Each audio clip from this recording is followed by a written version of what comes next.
Hello everyone, আসসালামু আলাইকুম। কেমন আছেন সবাই? আশা করি সবাই ভালো আছেন। তো গাইস, আজকে আমরা চলে আসছি হবিগঞ্জ শপিং করার জন্য।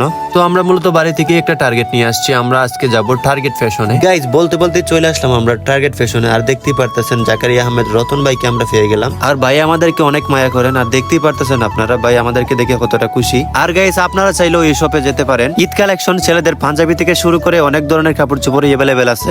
তো গাইস, এই শপটির লোকেশন হচ্ছে হবিগঞ্জ 3 কোনা পুকুর পাড়। আপনারা গেলে একটি লাল রঙের সাইনবোর্ড দেখতে পাবেন টার্গেট ফ্যাশন নামে। যাই হোক গাইস, আমরা মূলত 4 জন আসছিলাম, আমি, শিমুল, আবুল কালাম আর মুহিউদ্দিন ভাই। তো গাইস, রাত অনেক হয়ে গেছে, প্রায় 11টা বেজে গেছে। সেই জন্য আমরা কেনাকাটাটা একটু তাড়াতাড়ি শেষ করে ফেললাম। কেনাকাটা করার পর আমরা একে একে রতন ভাইয়ের কাছ থেকে বিদায় নিয়ে নিলাম। তারপর মুহিউদ্দিন ভাই বলতেছে চলো সবাইকে হালিম ট্রিট দিব। এটা কি আর মিস করা যায়? তাই সবাই মিলে চলে আসলাম হালিম খাওয়ার জন্য। আর এদিকে দেখেন আমরা 1 প্লেটে খাইতে পারি না, আর শিমুলে 2 প্লেট মেরে দিছে। খাওয়া দাওয়া শেষ করে আমরা বাড়ির উদ্দেশ্যে রওনা দিয়ে দিলাম। তো গাইস, আজকের ব্লগটা এই পর্যন্তই। ভালো থাকেন, সুস্থ থাকেন, আল্লাহ হাফেজ।